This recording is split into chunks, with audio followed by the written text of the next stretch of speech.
The Pinball Network is online. Launching. Triple Drain Pinball Podcast.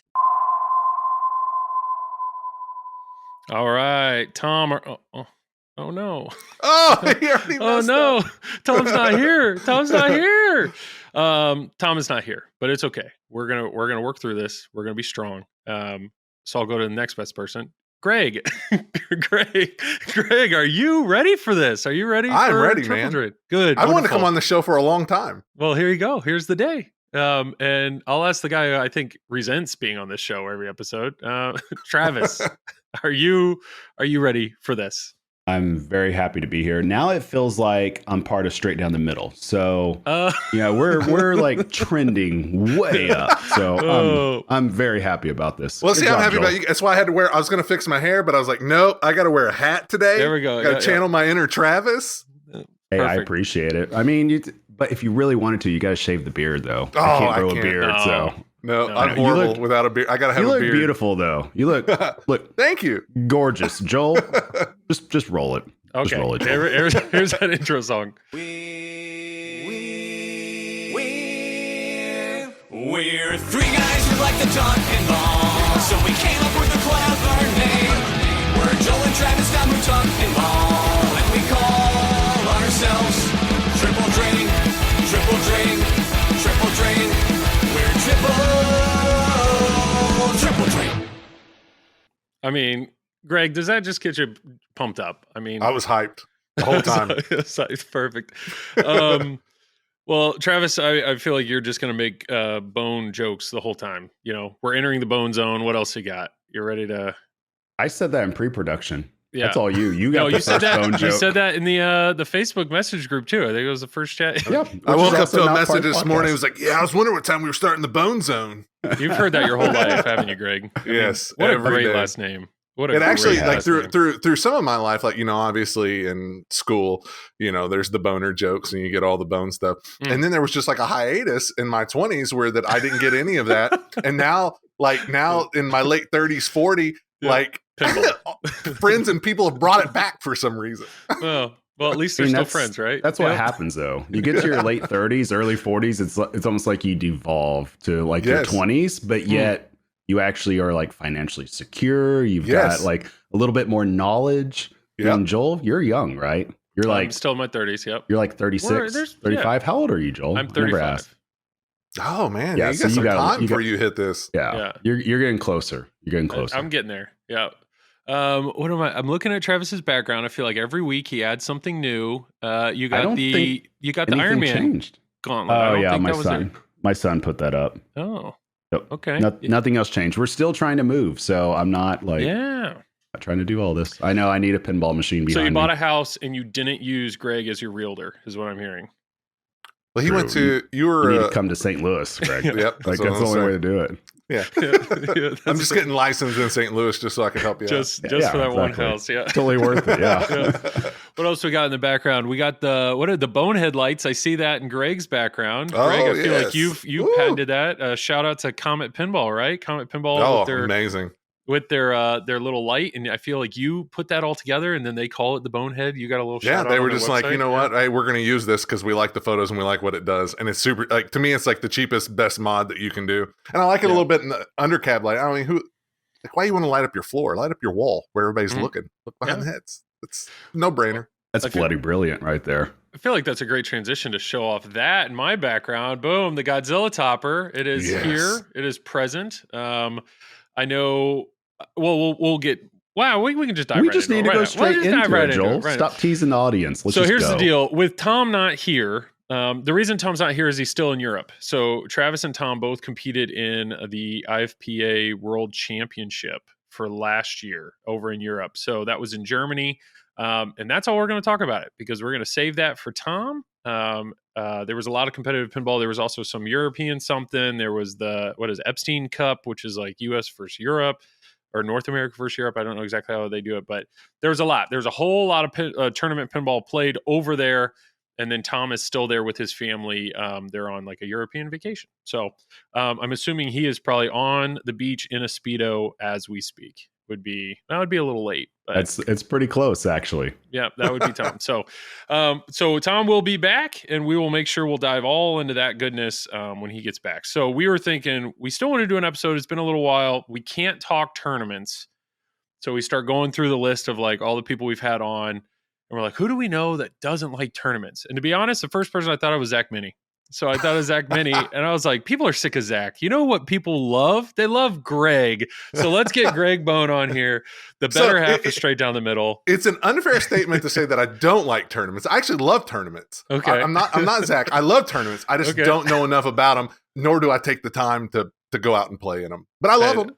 That's fair. Greg, I used to play a little bit. I gotta apologize for Joel. He's like a tournament snob now. He took 89 at Cleveland. He has like 0.85 whoppers. So I mean, I'm sorry. I'm just gonna let you know ahead of time. The rest of us tournament players, we do not look down on the people that don't play tournaments. I know Joel's just like automatically like, oh, Greg don't play tournaments, so Greg must hate tournaments. Greg's an outsider. Well, I just didn't want people to like try to slip in some tournament talk here. This Joel guy, you know? My God. Be like, oh, because we know tournament talk. Tom's not here. We're not gonna, So we wanted to go with, somebody we knew wasn't gonna slip into that, and you fit the bill. So thank you, Greg. No worries there. No worries there. So the goal here, there hasn't been any crazy game release. Well, there is one. What is the Hexa Pinball, the Space Hunt? Is it Space Hunt or Super Hunt? Space Hunt. Space Hunt. They're competing against space tanks. It's the year of space. I don't know if you guys have any initial impressions. So Greg does work for Flippin' Out. Obviously, Zach and Nicole run that company, and Greg, you do I don't know what your title is, tech support or just. Yeah, warranty tech. Yeah. Okay. So I think Zach has reached out to that company. It's a French-based company to probably talk distributorship, but I don't think that's happening. I think they said something along the lines of like, we're gonna stay within the country. I don't know. So I'm guessing you're not going to be involved in Hexa Pinball's Space Hunt reveal. I don't know release yet. Like we hadn't really discussed it. Like I was actually over there yesterday. I drove down to his house. Family's all out of town, so I usually try to make it all about pinball and just a good time, take advantage of it. So I drove down there, and he briefly brought it up, but we didn't really go into any details about what their discussions were or whether we were going to or not be carrying those. Okay, got it. Well, hopefully you like Bright Pink. Because that game, to be honest, I love TNA. I love Total Nuclear Annihilation and the color palette of that. Pinks, purples, bright greens. Yes. So to be honest, the color palette, like I'm okay with. My daughter would freaking love it. Bright pink. I think it's cool looking or beautiful looking game. But I don't know. My view, at least on brand new manufacturers, it's just the bar is put so high by these other companies that if I only have X amount of money, you've got to do something ungodly to justify, well, because you don't want to take the risk. Like you said, you've only got so much money. So why, like you kind of want a safer bet. You don't want that long shot, to waste your money on. And you're like, oh, okay. I was going to get one new pin this year. Now I've got a turd sitting here that doesn't work or that plays like crap. And it's tough with these other, manufacturers. Stern is consistently good. JJP makes consistently good games, and then Spooky makes their games can be good. It's like even just those three alone, American. It's just you got so many great options here in North America, and I understand we have global listeners, so maybe there are people over in Europe that want to support somebody local. So I don't know. I'm just in a wait and see situation. There's a lot of question marks. It's an unlicensed theme, like always. The song is interesting to say the least, but I don't know. Maybe it's incredible. But maybe they'll ship you one, have you and Zach make a beautiful featurette for them, and it ends up being a lovely, lovely game. I don't know. Travis, I don't know. Is the pinball company's not buying any that you know of? No, well, here's the thing. The three manufacturers that you listed off, right? Yeah. Stern, Jersey Jack, Spooky. Yeah. All three of them, what they're very good at this current time is getting themes. Yes. And more than anything, if you're a brand new business or you're a brand new startup, it's awfully hard to get footing in this industry if you're not bringing that to the table. because you're already bringing on a bunch of unknown variables. Like how fast are you going to get games manufactured? How fast are you going to ship out? What's the customer support afterwards? Who's designing? Who's doing software? What's going to be the updates? There's all these other things that are involved in it. And so for a casual player or for somebody that's just involved in pinball to the extent that they are, one of the first things they're going to look at is the theme. So if you're approaching this with the unlicensed theme and you understand what that variable is, I mean, that's more than often it's a strike against you, especially if it's overseas. I mean, it's got to be an extraordinary type of game like TNA, for instance, that people have. It's accessible to people to where they can readily play and they can see what it is. They can hear it. They can feel it. And it's awfully hard if you're overseas for at least the American buyer to sense that, unless there's just like a kick-ass promo video that puts it out there. That's why that is so damn important. Because I mean, just like the Godzilla Topper, prime example right there. There's a lot of people that were like on the fence until Zach put out his promo, and then everybody's like, "Oh, okay, this looks legit. This looks cool." So, I mean, that's just the variable with it. It's not to say it's going to be a bad game or great game. Just simply don't know, just because of those variables alone. Yeah, theme sells. I'm always a huge proponent. Theme sells. Like it is the big thing, because you can have a game that's good, just good. Doesn't have to be extraordinary, but it's got a theme that resonates with people and it elevates that game. Whereas you take it and you give an original theme to that good game, people are still not going to hardly buy it. You know, and I always just go back to Dialed In. How many Dialed In is a fantastic game, but you still just it moves along. You play it, moves along, or nobody wants to own it, and it comes down to the theme. And you know, the thing that you had with TNA was Scott Denisi had such a cult following that took years to evolve as he was building that game and took it around the shows and everything. You know, there was it sort of became a popular theme within the pinball community, even though it was an original theme. Yeah, it became its own theme that you resonated with and that you sort of knew because he had brought it around so much and there was so much hype around it. And it's hard to get that, especially 100%. Like you said, Travis, like overseas, you're not going to get that. Yeah, and with some of these brand new companies too, even if you do have a killer theme, like Queen, for example, that's a killer theme, but there's still so many question marks of like, how are they going to build? What's the build quality? How's the software support? Is this going to do this and this and this? So it's, I don't know. I respect all these companies that are trying to get into the industry, trying to start something new, but man, that has to be just some ridiculous uphill battle that I don't envy. So stressful. It's stressful running a business. I mean, especially if you're trying to break into a market. That is very stressful to do. So, I mean, props to people trying, and hopefully it works out. I will say, and maybe this is unfair, but I was listening Don's Pinball Podcast. It's another podcast, and that guy, I haven't heard a ton of his stuff, but I was told that on his latest episode, he has the owner of Punny Factory, or the owner of I don't know, the Pinball Adventures, I think is the company. He had him on the episode, and I'm only gotten a little bit in. I haven't heard the whole thing. But that guy, the owner of Pinball Adventures, he made the comment. He said, because the question was something along the lines of like, congrats to you for finally actually, like, you have an idea and you're actually making games for customers. You're actually manufacturing games. And the guy said, well, believe it or not, manufacturing the games is the easiest part. And that's all I heard. I was like, what are you talking about? Like, that's what I thought. I everything else that I've heard, it's the exact opposite. Thinking of a concept, so what's designing a game, making one. I don't know. I just heard him say, well, manufacturing the game's the easiest part.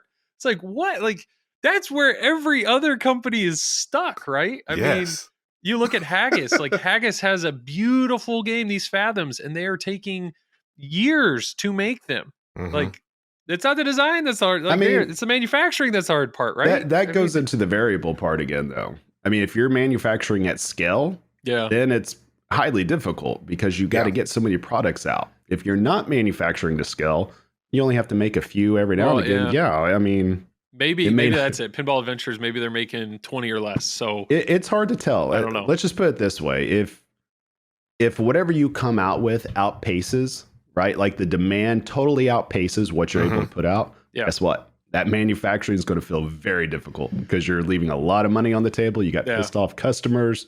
I mean, but if you can manufacture and outpace the demand, well, it's not going to seem near as hard because your back's not up against the wall to produce X number of games through a certain amount of time. You're just meeting an allocation point at that point. Yeah. And I maybe that's a great transition because these two games cause that problem. So behind me, I have Godzilla and Foo Fighters, both of which I would assume way outperformed what Stern was expecting them to do.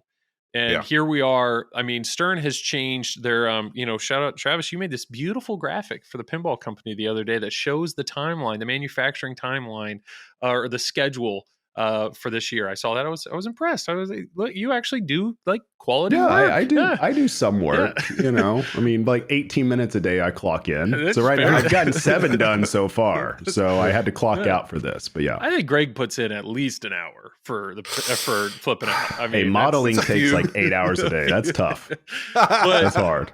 What I will say is these two games, I mean, clearly outperformed what they were expecting. And so here's Stern kind of scrambling to like, how do we do it? How do we fit all these in? And we're still doing like, there are people that still don't have their Godzilla premiums and they ordered them a long time ago. Foo Fighters, it's like having to add more and more runs and shift things around. If we want to go to another manufacturer, I know CGC, obviously manufacturing all the Cactus Canyons. It's taking forever. That was announced in October. Not last year, but the year prior. Like we're approaching 2 years, and there are people that ordered them day one and still don't have them. So I mean, it's a good problem. It's a good problem to have, right? It's a good problem when you way outsell what you're expecting to do. It's a good problem to have. But we're seeing a lot of that. We're seeing a lot of that in this industry, and a lot of people waiting on games. And then you have other people that have games that they're trying to sell that I just feel like it's either one or the other, right?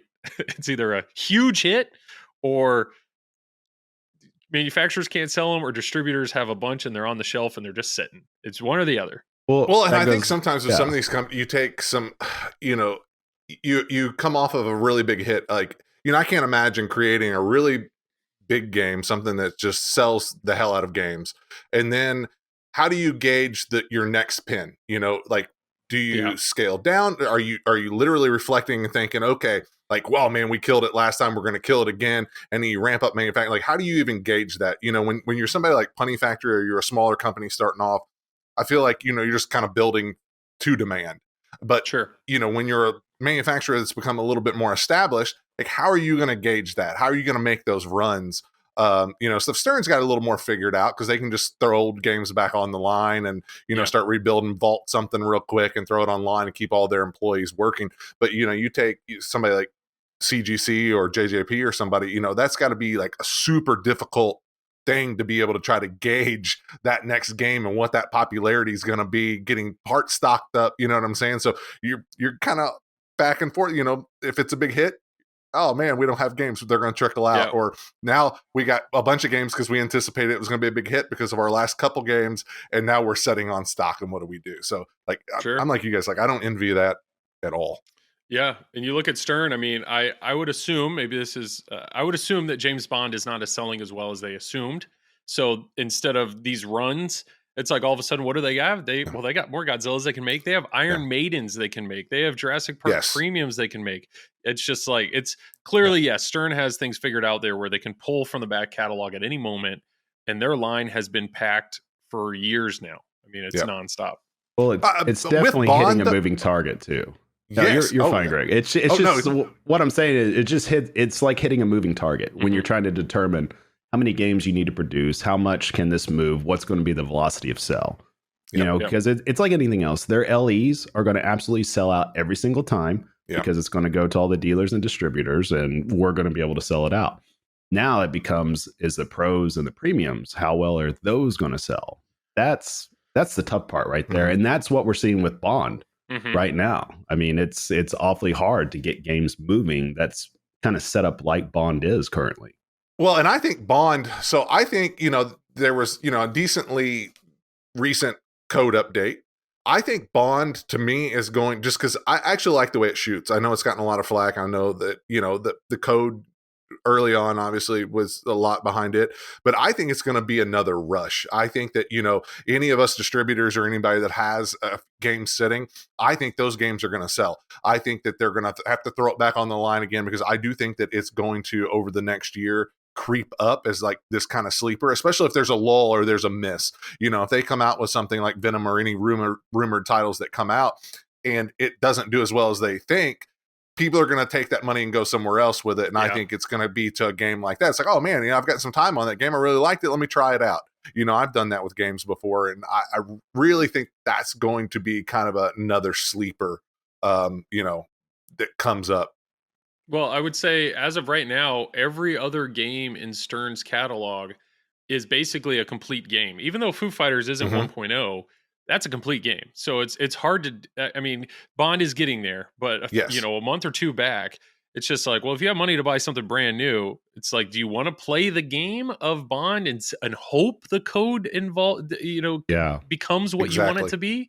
Or do you just get one that's basically amazing right out of the box? Like Bond is kind of going through this weird time right now. So one of the things that you can do to kind of get a glimpse of if a game's going to be a decent seller or not, it's basically 3 variables are involved in it. It's going to be theme. It's going to be, is the layout dynamic looking, meaning like, does it just look fun to shoot? And how's the artwork? Like those 3 things are really going to be the very beginning of whether or not it catches people's eyes, because nobody can really gauge what the code is going to be, but the code will help it get past that first few months.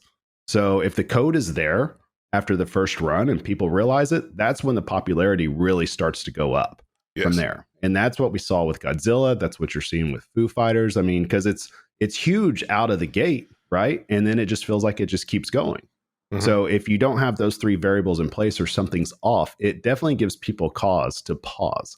Yeah. And that's kind of what we saw with Bond. I mean, it was a theme that maybe not everybody, felt like it was a good theme for them just because it's a little bit older theme. I know the artwork, there was a lot of people that weren't pleased with the artwork, even though that technically was the assets from the theme, right? So I think that those 2 things just go together, that if you're not into the theme, you're probably not going to be into the artwork either. So it's kind of like a 2-for-1 deal. And so when you put those into that variable, right, then the code has to be like really good just to keep it going at that point.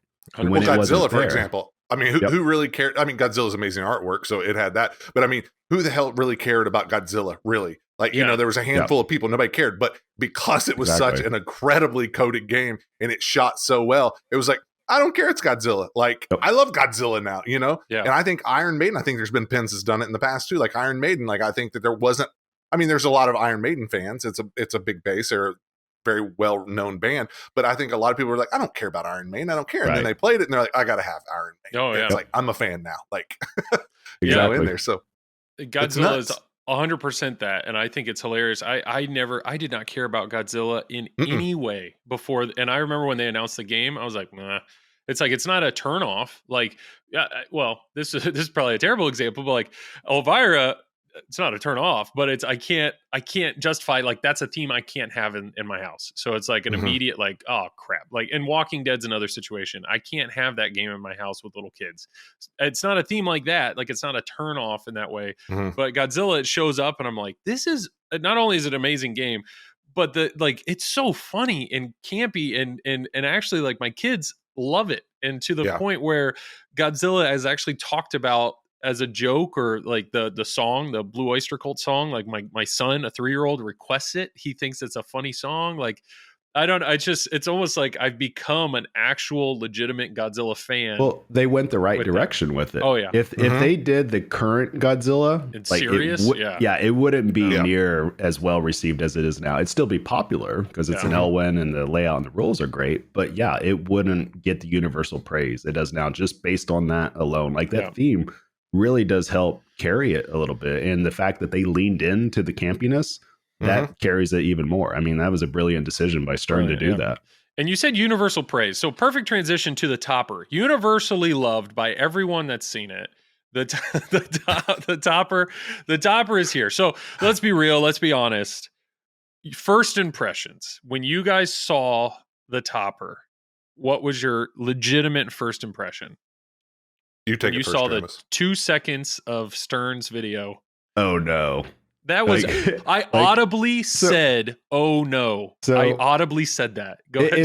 It's a weird spot. It's like, okay, there's so many Godzillas that are out there. Yes. We figured the Topper's going to sell no matter what. So it's not an opinion of whether or not they're going to sell or not. It'll sell. I mean, they could put like a little 2-inch figurine Godzilla in there and it would sell.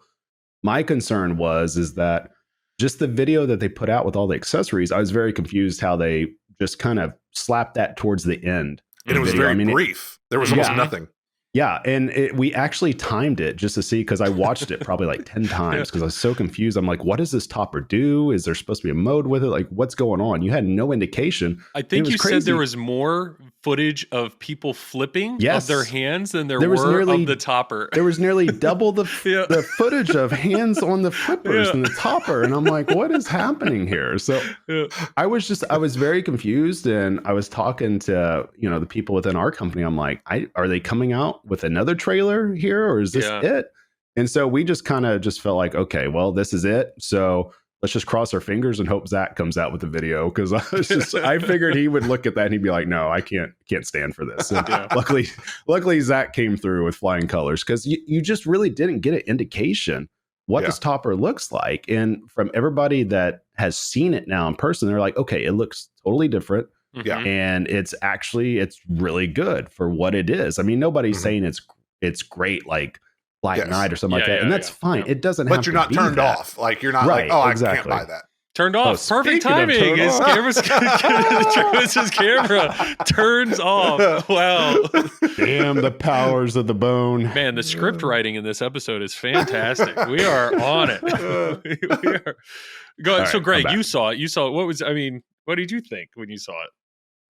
Same thing. I was kind of like, I don't know about that. Then I saw Zach's video and I was like, okay, that's great, man. Like, I won't say great. It's really good. His video was great. The topper's good. And then yesterday he had it and I got to see it in person, and it's a lot better in person. The buildings look good, and stuff on there. I would have went a different direction, I guess. Sure. But like, I'm not mad at it.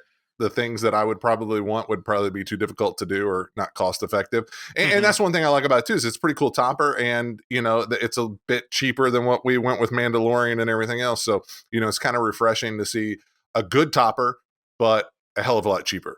Yeah. Well, it's funny that it's funny that $1,000 is something to be excited about, right? Like that it's cheaper, but, and full disclaimer here, toppers are expensive. Yes. And they're 100%. There are thousands of better things to spend $1,000 on. So many better things. So we're not golf carts. Like we're not like golf carts. So we're not going to sit here and argue whether or not buying the topper is a good decision. The answer is no. But buying a pinball machine is probably not a good decision either. But we understand this is an expensive hobby. So yes, I am grateful though that it's $1,000 topper, not a $2,000 topper. I agree with you on that. When I saw the video, like I said, I literally said out loud, "Oh no!" Like that was it. Like it was a disappointing, like, oh. And then the video's over. We're like, that's it. So I'm like scouring, looking at Stern's. Like there was nothing. There was no info.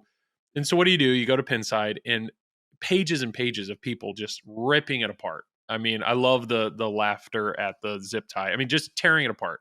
So here I am trying to be optimistic. And I will say that after Zach put out his video, and then I had a chance to stream it the other day, Pinside's gotten really quiet. Pinside's gotten really quiet when you actually provide quality, video showing what the topper can do. Well, it's providing context to the product too. Yes. Because there was zero context provided in it. And then the other thing that you actually pointed out to me, Travis, which it wasn't mentioned at all in the video, was the exclusive mode. Like, there's an exclusive mode to the game, and it's not. It was briefly mentioned in Stern's press release, and that's it. And so it's like there's value to that mode, but at the same time, I also know you say exclusive mode to some people, and they're like DLC, and they freak out. But I'm paying for something that's just part of society anymore. You got a console game, you got a PC game, you got DLC. You got those little mobile games on your phone, you got DLC. So, and again, as long as I'm not missing something from it, like from the game itself, which no one can argue that there's anything at all missing from Godzilla, really. Like, sure, I'm fine with something buying a topper for an extra mode or something special that they put a little extra time into, or that was an afterthought. I'm completely good with that in that context.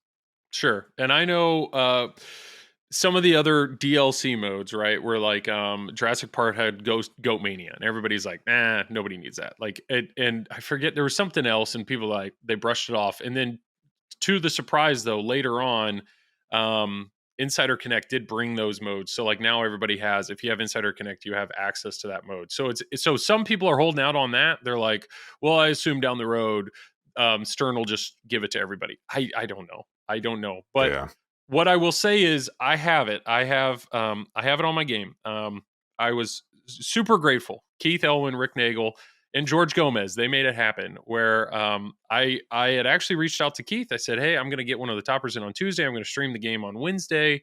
Just I want to show it off. Is the new mode in the game? And he said, no. And I was like, oh, bummer. No worries. And he goes, let me see if I can get you beta code. I'm like, okay. And Rick was literally coding it. He was making some adjustments to it on Wednesday. I got it. I got access to the code like 3 hours before the stream and updated my game. So I have access to the beta code. What the beta code is, and this will be released, but if you have the topper, you get access to King of the Monsters Time Attack. So King of the Monsters, correct me if I'm wrong, Travis, you've probably actually been there in the game. King of the Monsters is the very end of the game, right? Yes. So you get it has through 2 stages to it. You got to fight all the monsters. Okay, it's only 2 stages. There isn't any more. I think at least there's only 2 stages I've seen. Because I don't know. I haven't made it past stage 2, so I don't know. I don't know if I would actually end it or not. But the question is, so how do you actually get to King of the Monsters in the game? You have to get all the way to Planet X and then beat Planet X, or you don't know, or is it? I think there's no idea. I think there's a lot of things you have to do. I'll be honest. I have actually never been there. I've seen it, but I've never been there. Murie, top 25 player in the world. Mm-hmm. There's a mode in Godzilla that you have not achieved. I have not seen it. No, I played Planet X, but I've heard of King of the Monsters. So here's played the it deal. Before I have, Joel. So what I will tell you though is the mode is fantastic. Like it is really, really good. And my thought is, if Keith has put forth that much time to make this incredible wizard mode, and Rick Nagel has coded this incredible wizard mode, but yet no one's gonna see it. Mm-hmm. No one's gonna see it. I'm really glad they've given us the ability to do it. In a perfect world, they'd give it to everybody, right? I will say when I have turtles, it's at my parents' house, but Half Shell Challenge. Half Shell Challenge is a mode that you can just go right to, and it is a blast. It's a time mode. It's genuinely one of my favorite things about that game. And that's where that's all I've played. That's all I've played on Godzilla the last few days, is coming down here. And there's something mentally about knowing you have this kind of bite-size thing. I'm only doing this, and that's it. You're not going to get locked into a 45-minute game. It gives you 5 minutes when you start. And to get through the first phase, your time is counting down, and then it gives you a little more time when you get to the second phase. And whatever time you have left from the first time, that's it. That's all you have to do the second phase. And I've run out of time every time. I've yet to beat the second phase. So, but it's awesome. It's definitely a draws you in one more game. So I'm just amazed. The mode is fantastic, but nobody's talking about it. Like nobody talked about it in the press release. Nobody looks at that as a selling point. To me, it's absolutely a selling point. I would tell you right now, if you took the topper off, I would miss the mode more than I'd miss the topper.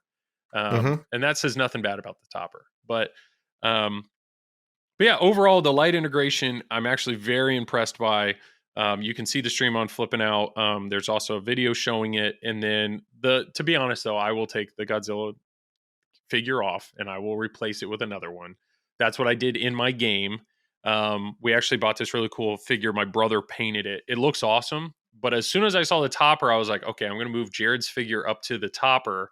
And then I want to get Stumbler's, the Atomic Godzilla mod, which came out after I got that figure. But I looked and that thing's discontinued right now. So I'm on a waiting list to see if I could potentially get it. But I think once I swap that out, then I'm good. I will say the Mechagodzilla's eyes light up. You don't see that in the video. And Gigan's eyes light up. Like it's there's actually a lot of really cool little nuances to the topper. So I think it'll be a topper that people will grow to love.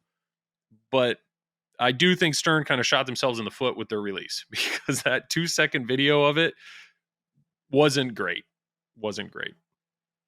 I don't know. It was just confusing. If you were somebody that didn't really know pinball too well and you happen to see it, you wouldn't know that the topper is an important part of the accessory experience. Like you would almost feel like it's an afterthought, because it felt like the shooter knob and the blades were even more important to the overall gameplay than what the topper is. And and obviously, you don't see the topper when you play. Yeah. But when it has a mode associated with it, to me, that's a big deal. And that should be highlighted. And I understand the marketing behind grouping all the accessories. You want to sell, you want to promote your products, but it needed to be the big end grand finale, like spectacle to where you really show it. That's where they met, you know, like it was just odd. They just needed more hands. The video needed more hands on a pinball machine. I mean, the only thing I can think of is there are a ton of lighting effects in this thing, like a ton of animations. Whoever spent time, I don't know who's necessarily coding all the light show that's built in that topper, but I applaud you because there are a ton in there. The only thing I can think of is maybe when that was filmed, there weren't many animations. So instead of actually showing it too long, they could only show a tiny bit. That's very possible. You might be onto something there, Joel. Very possible. I don't know. But I would say Godzilla. I mean, I'm loving it.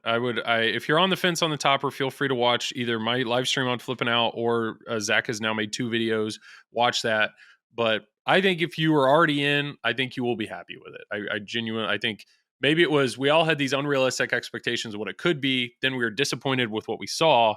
And now it's very easy to surprise yourself when you actually see it in person. I kept telling you, Joel, it was not going to actually breathe fire. Everybody said that, yeah. And you were so fired up about that. That's what I was saying about, I had hopes for things that I weren't going to be reality. And that's why it just kind of crushed me, is because I wanted it to breathe fire. I was hoping for movement, but I will tell you with the turtle head, and then I've heard it also with the Led Zeppelin things, the servos they use for movement are loud. Yes. And, you know, with recording the podcast and stuff, like having that in the background, just we've actually told Tom to turn off his Led Zeppelin topper when we record, because you'll hear in the back of the, it's like, I mean, I appreciate your concert experience, Tom, that's going on in your room, but the listeners don't need to hear it. But what else was Stern? Stern, they've moved a bunch of stuff around. We have a game. It's coming, right? There's the next game should theoretically, I think August is the projected thing. And rumors are Venom. And I know both of you guys are Marvel fans. I'm curious, Greg, just because I haven't really talked to you about it. I know Spider-Man's real big for you. I know you own a bunch of comics and whatnot. I mean, is Venom one of those themes that really is getting you going, or what are your thoughts on that? Especially if it's just done right. Like, and obviously I think they got to go comic book on that one. I mean, I love Tom Hardy. I love those movies, but they're going to go comic book, but I'm pretty excited about it, honestly. And like you said, they don't miss. So that makes it even more appealing to me. Cause I got a whole comic room and I keep a couple pins back there, and so I've got a Deadpool back there right now and an Iron Man. So I'd love to squeeze a Venom in there. Yeah. And I know my son, once again, 3-year-old son, is obsessed. He loves Spider-Man. So like this is one of those games where I'm genuinely excited when I have a chance to stream it, because I think he'll really get into it. We do know the next pin. We don't know if it is Venom or not, but we do know the next pin is Zombie Eddie art, Brian Eddy on design, and Dwight on code. That's what we know. That's been confirmed. Gomez mentioned all that in a podcast. So it's got to be comic book art then. It's got to be. And if it's not a complete miss, it's a guaranteed buy for me. Like, it's guaranteed. You're in. Probably premium, most likely, on that one. Yeah, I'm excited. That is a theme that I'm very much excited for. Very much excited. I mean, Travis, I know your dream theme was Avengers, which you already have, but this would probably be, I don't know, I get it if it was more of a Spider-Man thing. And you said before a theme that would absolutely crush would be if they did a like another Spider-Man Into the Multiverse type of game. Into the Spider-Verse, yeah. Like that would be with that type of art style and color. I agree. I think, and it'd be a huge hit for young people. You know, always trying to get young people and getting more kids and more people into it. That movie is so phenomenal. That series of movies is phenomenal, and kids and adults alike eat it up. So it's like that would be a huge pin. Yeah, it'd be a top 5 for Stern of all time in sales. There's just no doubt about it. Yeah. But when it comes to Venom, though, let's just assume it is Venom. Of course, we don't know for sure, but we're going to make the assumption. It's actually would be coming out at a pretty good time if it came out around the August-September timeframe, because the new Spider-Man video game for PS5 comes out in October. And so the awareness of Spider-Man is going to go up, and Venom is supposed to be featured in that game. Now, it's not going to be the Eddie Brock version, but it's still Venom. So, I mean, it's kind of, the timing is actually coming around to where it would make a lot of sense for it to come out around this time, because then the awareness and people searching for Spider-Man and searching for Venom will go up this fall. I will tell you, maybe this is just a random thought that I've had, but from an art direction standpoint, Venom he's a black character. Like, I'm very curious if this is really going to be focused on Venom from a color palette standpoint, how Zombie Eddie is going to do that. And all I can think of is like a lot of black, dark blue, dark purples. Like, a lot of pinball machines don't look that way. And I will be honest, I mean, these are both incredible art packages, both Foo Fighters and Godzilla. But when you take a few steps back and look at them, if you squint your eyes a little bit, the color palettes are almost identical. You know, he's got that red, green, yellow color palette figured out. So I think this is going to be a drastic shift for him from a color. I don't know, man, because if you look at some of the covers of Venom on some of the comics, I mean, they're not necessarily super muted. You know, there's some really colorful, like 90s rendition, you know, that kind of pop. I mean, it's nowhere near what he does now, obviously. Sure. You know, super color saturation, rich. But I mean, there are some decent colors to work in there around that particular character. Yeah, sure. I mean, I think he'll crush it. It will be weird. I think he'll crush it. I'm just, somebody had pointed out a lot of times in pinball, you don't see a lot of green, like a lot of heavy green, and you don't see black. Like, and so that's what coming up. I'm like, this is going to be interesting. This is going to be interesting to see how this looks. Well, I mean, you have to assume that Venom's going to fight villains. Like, Venom's going to be the anti-hero. This. So if you're running under that assumption, then the color scheme is going to be based off them also a little bit. So I'd be shocked if you didn't have Carnage in the game, which is red. So, bright red. Yeah. Right up his alley. Yeah. Right. Greg exactly. loves red Zombie Eddie games. That's why I said right up his alley. So you're going to have some colors in the game. I don't see it being, you know, I don't think it's going to be dull. I just think it's going to be an interesting challenge. The way Venom is, too, is most of the comics, like Greg alluded to, it's that the colors around it are the opposite of Venom. Like, they want you to know Venom is Venom. So there's some storylines in which, of course, the colors are black around him or a little bit dark around him, but I don't necessarily see them doing that with the pinball machine, just because you want things to really stand out. And if you have a little bit more colors around, that's just going to make Venom stand out even more when you see him on the playfield or see him in the artwork. Well, I'm excited. I mean, Brian Eddy, he is a creative.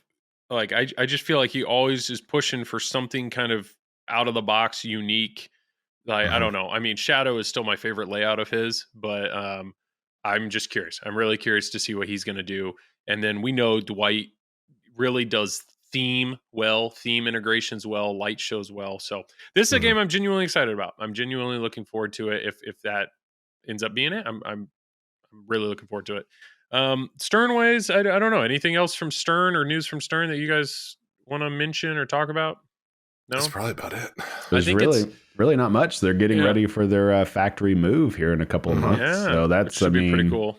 It's almost like we're just kind of gliding into that. Yeah. At this point, they're producing the games that they can. So I will say it's crazy that distributors have Jurassic Park premiums in stock. Like, I don't know if that was ever going to be a thing. I mean, they've sold so well for so many years.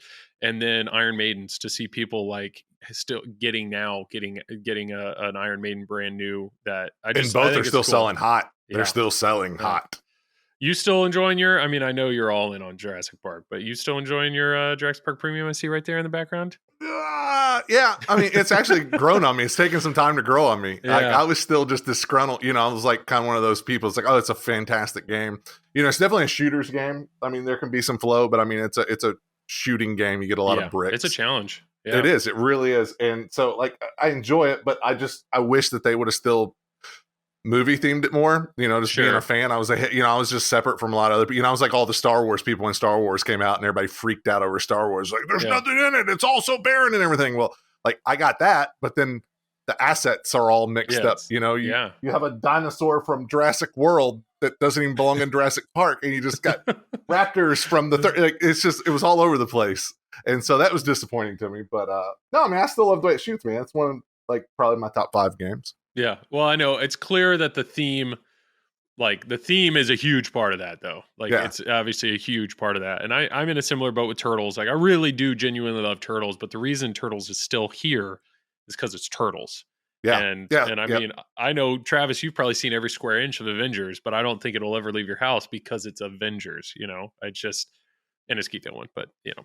So yeah, I agree. It's why it stays. I mean, you know, it's just yeah, it's still good, and it's Jurassic Park, and I'm lucky. You can't complain too much when you've got a theme that's literally 30 years old Sunday that they remade again. So like, I'm lucky to have 3 of my favorite 3 Jurassic Park themes. Yeah, so it's like I won't complain about it. Yeah, that's fair. Well, good. Well, Stern, well done. Keep doing what you're doing. You're doing it really well.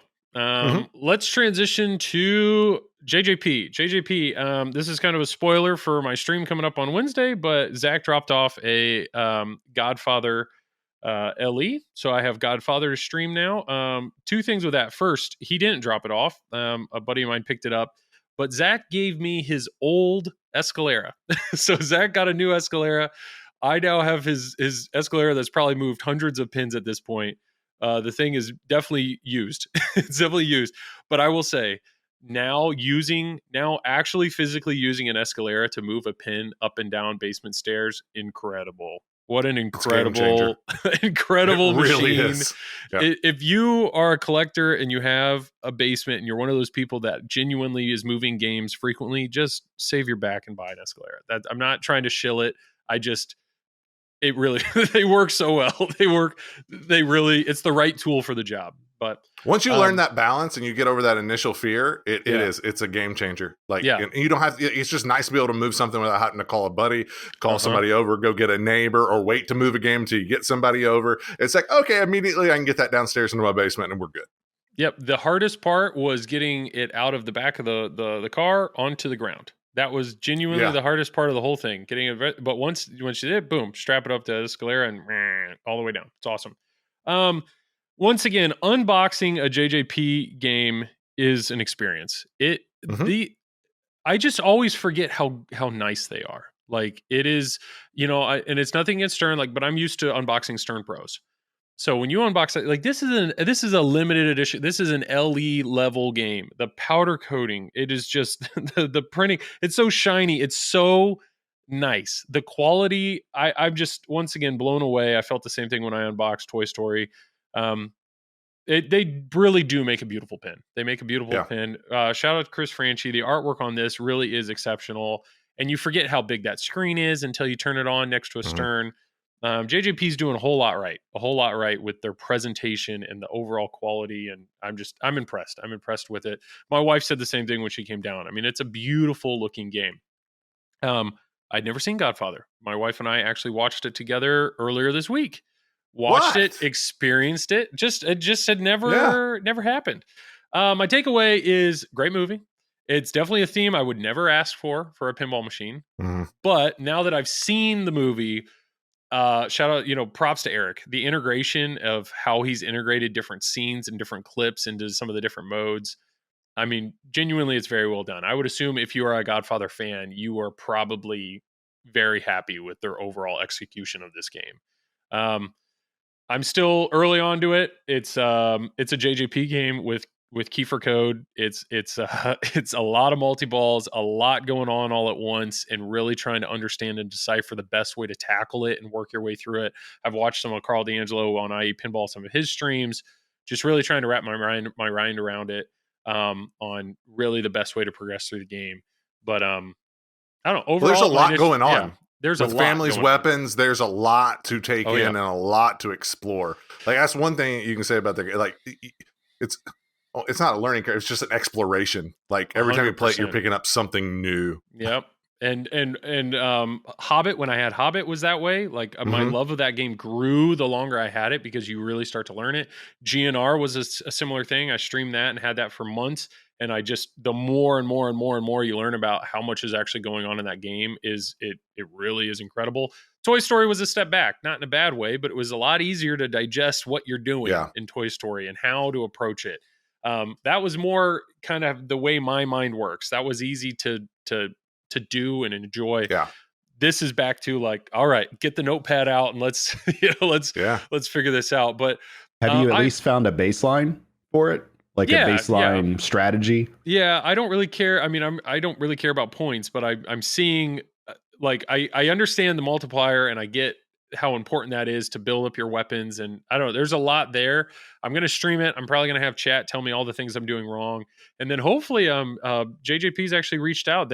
There's a chance that maybe I'll get somebody from JJP either in chat or potentially even to talk about it more. So I want to get one stream under my belt for sure of just, a good solid baseline. But well, I know Tom has one. You pointed out something right there, Joel, that I think would be important for some of the listeners to hear, though, because how long have you had Godfather? About a week. Okay, so if you're not interested in points, what are you generally like? How are you attacking it? Like, what do you want to see, or what shots are you going for, or what do you see that's satisfying to do? What combos? Have you figured that part out yet, or at least have a little bit of an idea? What's funny is normally when I get a Stern game or any other game, the goal is always, well, how do I get to multi-ball, right? Like that's always usually you're going to be progressing through something and then you get the multi-ball. That's not how JJP rolls. Like you can fall into multi-balls. So I'm not motivated by the multi-ball. It's more just about jobs and getting into a job and realizing that when you're in a job, what each job does and how you can progress through them, because there's kind of a cash out system there, and just kind of feel like I actually understand what I'm doing. And once I know that, then it's easy to like, okay, start the job. Let's start this multi-ball. I do enjoy hitting the guy. Beating them up isn't super satisfying the first two ones, but once they get deeper in the game, you actually have to like flip the flippers and spin the disc and do some stuff. But I will say I do enjoy the layout. Like the layout is very entertaining, and man, those diverters, it surprises me all the time where that ball comes out. Greg, have you played a Godfather at all? Did you? I've got to play a little bit, and then kind of that initial first when we were filming on it a little bit. But yeah, I mean, I kind of agree with you in the same way. Like it's definitely a journey. Oh yeah. Pinball machine, and like you said, the diverters are probably the best part, which Eric designed to be almost a toy within themselves. Just so you didn't know where it is. I know a lot of people don't look at it as being a true toy or anything, but like you said, it can be as fun as it, because you don't know where the hell the balls come from. You don't know what it's going to do every time. So I mean, I like it. It shoots good. There's a lot going on in it. It's just theme is theme. Okay. Yeah. I'm excited to let it grow on me, but my view, I've kind of had this with every JJP I've stepped up to. Like if I just stepped up to this game in a bar and I put in $1 or $2, like if I only put in 1 or 2 games, there's just so much there. It's hard to, I think it would be hard to grab me. It would be hard to grab me. So I really think JJP does a great job of making kind of a home use only game of like, you're buying this because you're prepared to buckle in and put a lot of games on this, and there's going to be a lot for you to unfold the more and more time you put on it. Yes. While some people on maybe a Stern, where it's like they bring it into their home, and after a week or two of having it, they may see everything that's in the game. And I'm not saying that's shallow. It's just different. It's just a totally different type of ownership. So, Tom, I know owns one. Travis, were you considering getting a Godfather? Because I was considering it. I mean, the theme doesn't do anything for me, but when I had Eric explain it to me at TPF, the game started making a lot more sense. And I was seeing the shots for what they were, and I was kind of getting an idea of how to flow through the game. And so it's something that's totally different than what is out there for anything else from any other company. So that's interesting to me, just to have something different and not just feel like you're just doing the same progression every single time or even a similar layout. So, I mean, in that regard, that's what's catching my eye. And this, like, if I had the choice, I would get this pin 100 times over, Toy Story and all that. But my vote's still against all the women in the house too. So are your twins talking to you yet? Are they? No. No.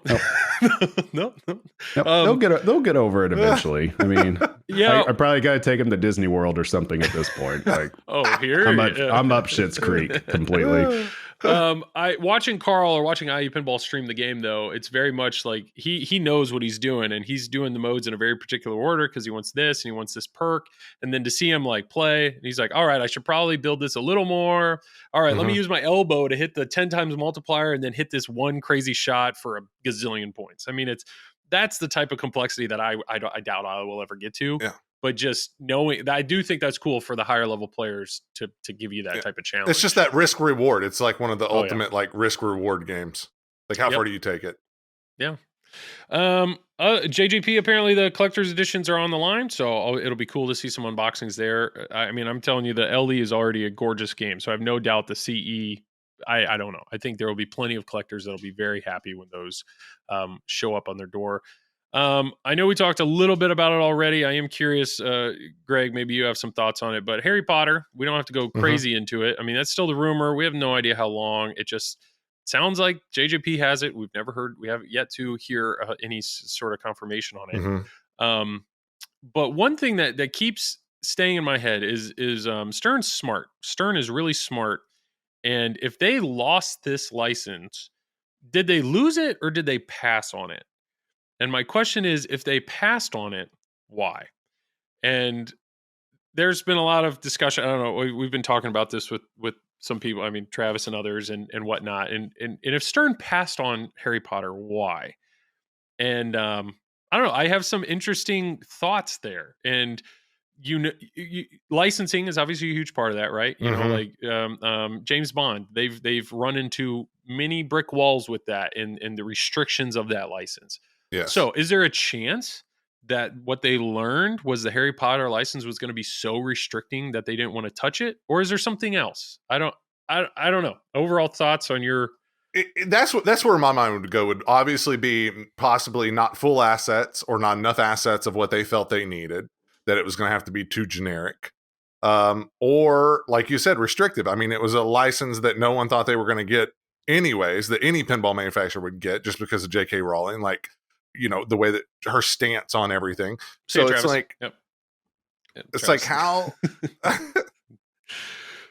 Oh, he's gone. No, his camera. No, goes I'm out. here. I'm here. Like 5 times. Sorry, Greg, that Joel is interrupting you here. Joel, be nice to our guest. Gosh, Joel, man, come on! I was so excited about this. How did Travis's camera go off? And this is my fault. I'm the one getting yelled at. What? Sorry, keep going, Greg. No, is it too restrictive? Because did they just not want that battle because there was some stipulations up front that they knew they were going to have to fight? Or did they just have something that set them off in some conversation with the license holder that made them feel they weren't going to be able to do this justice and it was going to maybe backfire on them?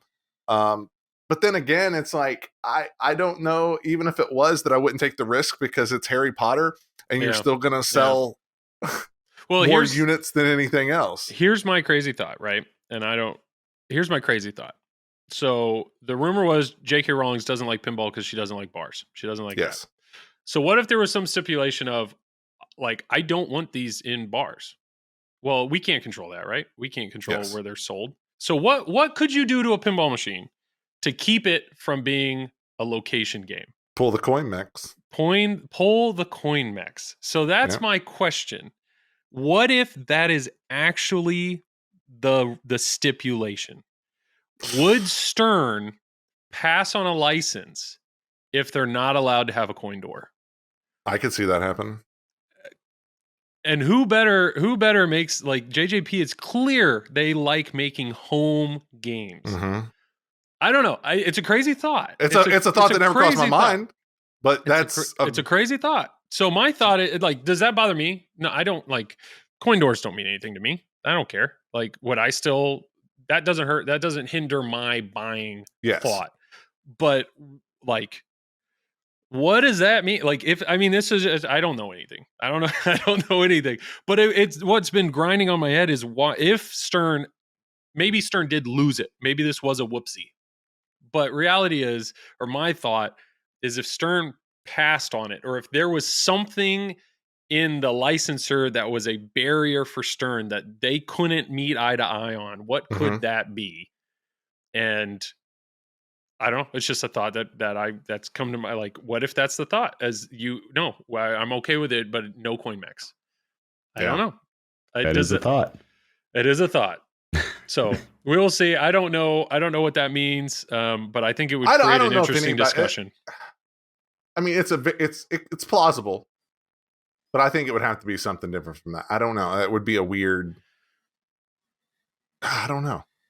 I mean, you look at Stern, though. They are all about tournaments. They're all about their Stern Army. They're all about their on location reveals, everything. And if Stern's saying, like, I know this is probably one of the biggest, like, oh, Greg's camera went out. What? Yes.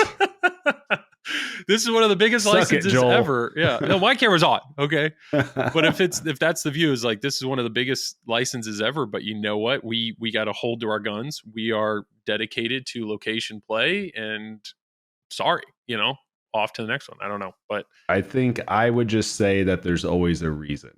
There's got to be a reason. Yeah. There's always a reason.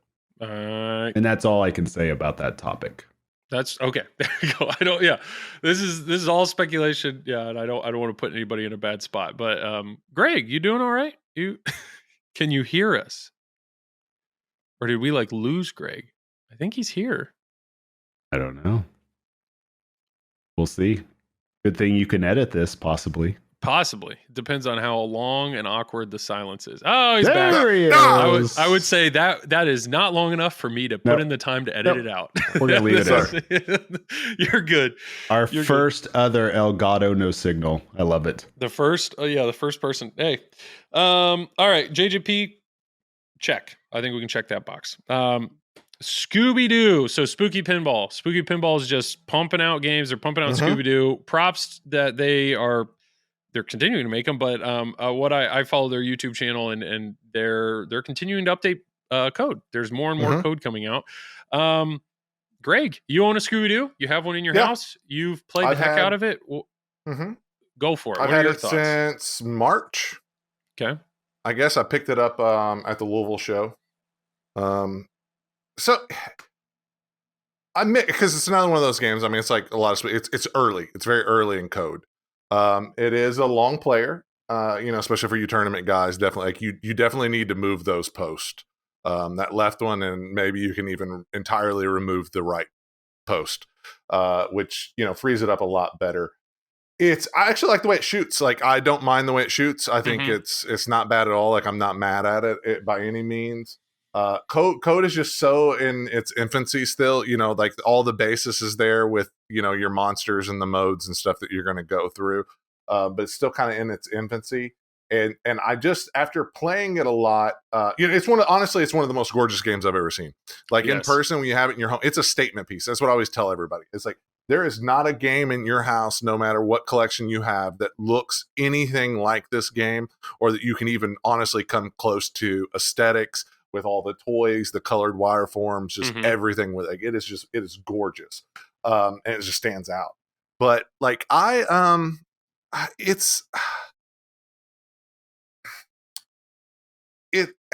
need a little more into it than the modes, like I equate it to something like, I love Deadpool. I still love Deadpool.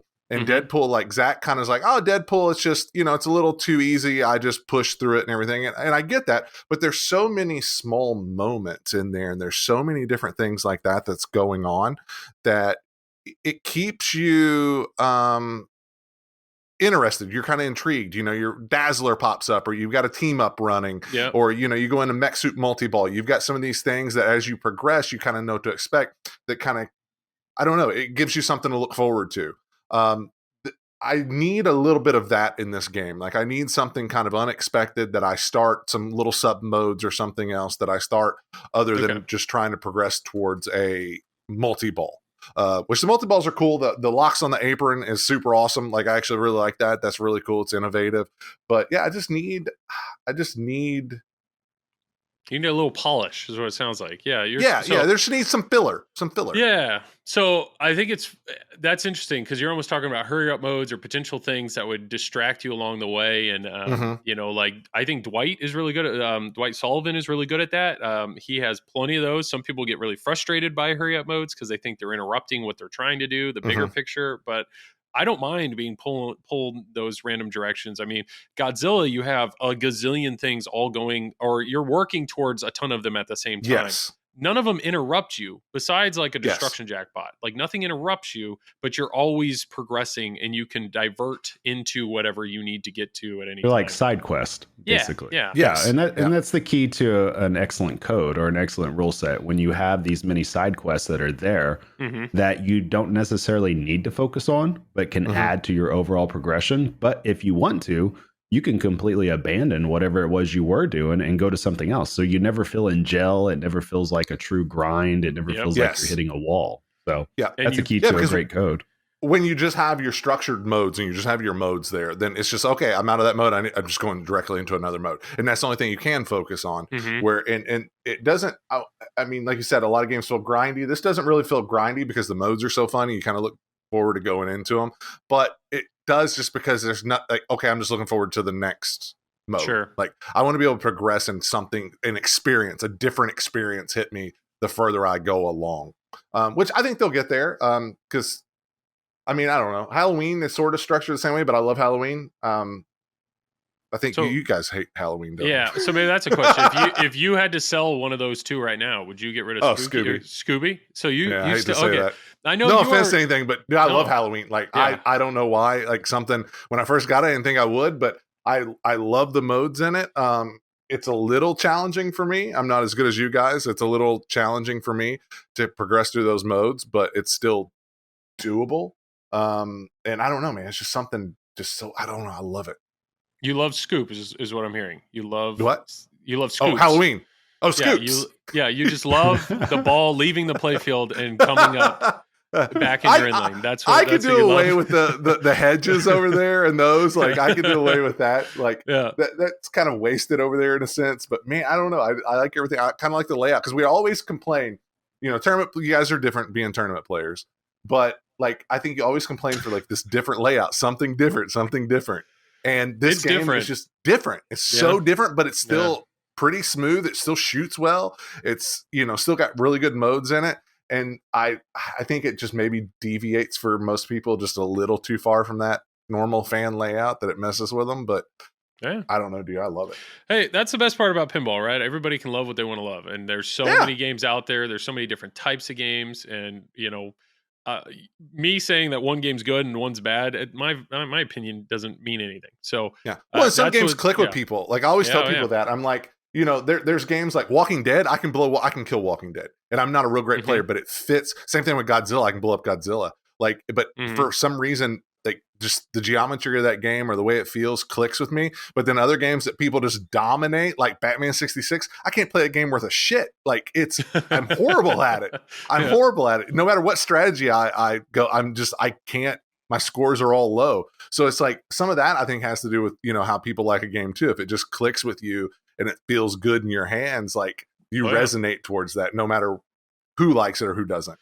100%. I mean, I always think of Game of Thrones. Chuck Work, Eric. That guy loves Game of Thrones so much. He made it's like 6 hours of YouTube videos. The tutorial of that is insane. Explaining the tutorial is longer than the series. Of Game of Thrones. Longer than the series. It's incredible. But that's something that some people they look at Game of Thrones. I know with George Fisher, Don't Panic Flip streamed it. Like, he could beat the game every single time. Like, it just to him it was too easy of a game. But yet the idea of the way you could tackle it and do it is what kept pulling him in. So it was almost more just like they loved what Dwight did, the Dwight code. They just feel is a masterpiece. And Chuck still thinks like Eric Wartenberg still is like, he still puts Game of Thrones out as one of his all-time favorite greatest games. I've probably put 10 or less games on Game of Thrones. I didn't care for it at all.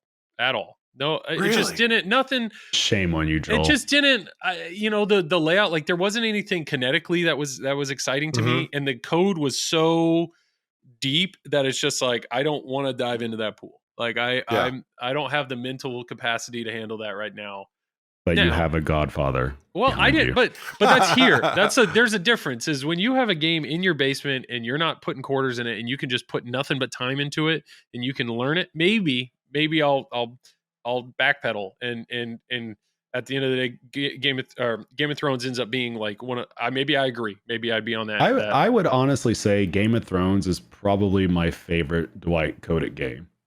Like, I really do enjoy Game of Thrones overall. I don't own one, but I had one on loan for a while a couple of years ago, like right when the new code came out for it, and it was a lot of fun. I put a lot of time on it and really enjoy the game.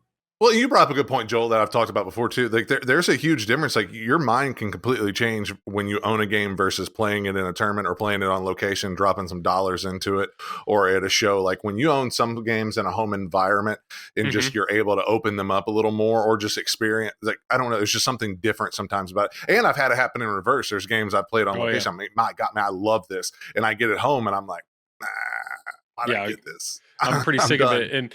And I mean, TNA is another very decisive game like that, where it's divisive. What I don't know. I divisive. love divisive. I will teach you how to speak English. Thank Joel. you for okay. yes. It is. I love TNA, I was waiting for somebody else to chime in. There's only 3 of us. He hammers me all the time. So this is excellent. Got him. I said the wrong word. You just say words wrong. Like that's this isn't about me, Joel. This isn't about me. So TNA, it's like some people are like, why would anybody love that game? You're doing the same thing over and over 9 times. Like but I mean, I get it. That's what's different. It's a simple layout, but some people, they need all the mechanical mechs. They need the most complex thing ever for them to like a pinball machine. Other people, give me something simple but really challenging. I mean, that's what's great about pinball. Pinball is very unique, though, that in which it's very much repetition based. You're playing the same modes, you're doing the same layout, and you might see some deviation just from the physical movement of the ball. Sure. And that's about it. Otherwise, you're very much getting into the repetition, and we're all creatures of habit. Once you blow up a game, it's very difficult to all of a sudden try a different strategy, because you're like, okay, now I know how to get through to the end part of the game or whatever, and you tend to keep doing that. You go the same path, yeah. Right. And so I think having a game at home, it allows you to explore a little bit more. It's very difficult for the majority of pinball players to go out on location and drop quarters into something with the idea that they're going to explore the game for a long period of time. You know, you might do that if you're considering buying it and you just happen to need to do it. But, you know, if I'm playing a game and it's brand new to me, I'm not necessarily thinking about just exploring everything about the game. I just want to know how do I like my modes? How do I get a multi-ball? And then I try to figure things out from there. It's the tournament. I think I even had that mindset before I even started playing tournaments. Because it's almost like I want to try out the different shots. Like if I'm at a show, then I don't care about the rules at all. I just want to try out the different shots. I want to see how it feels, how it shoots. And that's really my goal overall if I'm playing a game for the very first time, is to figure that part out.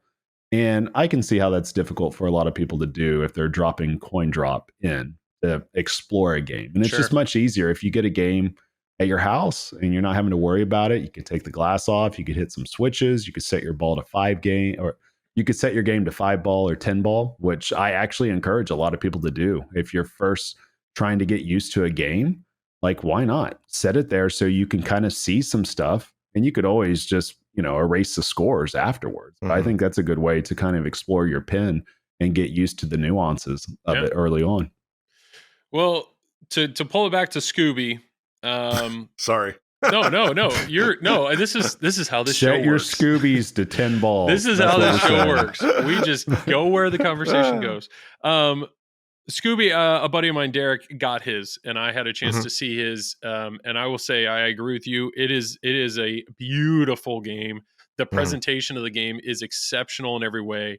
And I played 2 games real quick when I was over at his house, and I had more fun playing those than I did at the show. I mean, actually hearing the game, it shot a lot better than at the show. So I don't know if that's just like, you know, better, stronger flippers. I don't know. Like the game actually felt kind of fast. The way, like if you're not paying attention on that upper flipper with the bookshelf or the bookcase flipper, that ball goes whizzing by right back to your left flipper. So it's like, okay, this actually has some, you know, this is kind of a unique thing. You got to pay attention here. The upper playfield wasn't nearly as floaty as it felt like in TPF.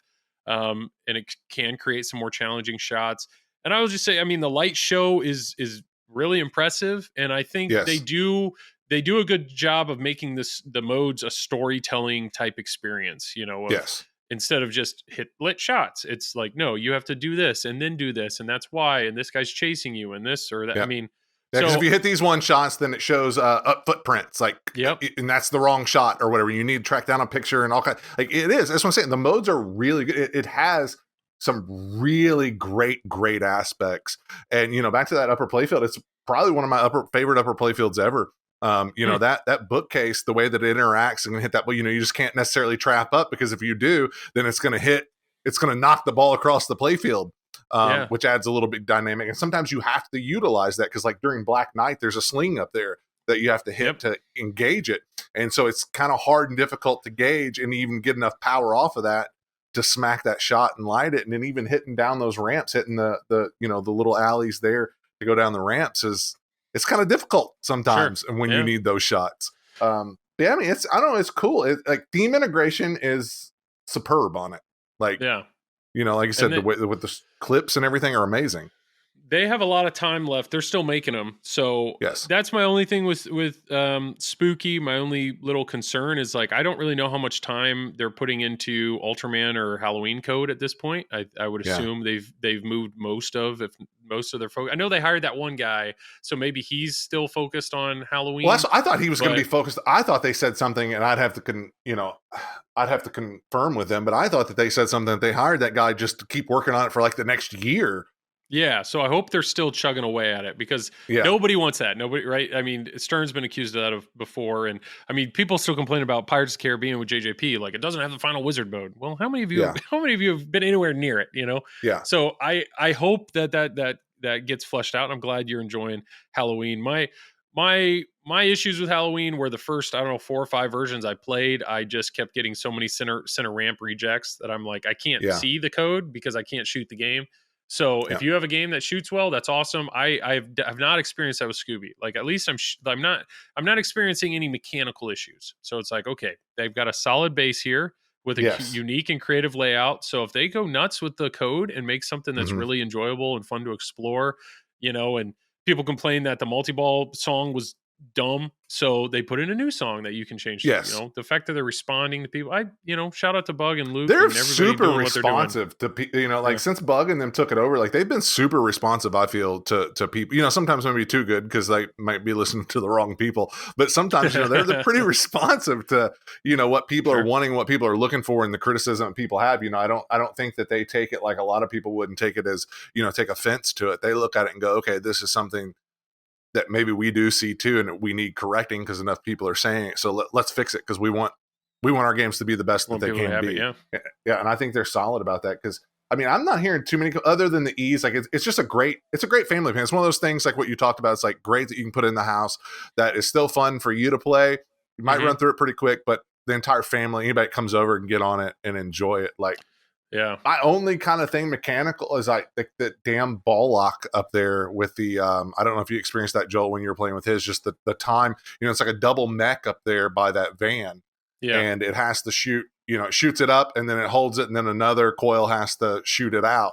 Yeah. And I wish there was something up there where it was holding a ball and kept a ball up there ready. So you didn't, it's not a killer. I talked about it like when we did first impressions. It's definitely not a killer, but it just slows it down. Yeah, I wish there was a little bit of more speed there that I could skip. Yeah, no, I don't blame you.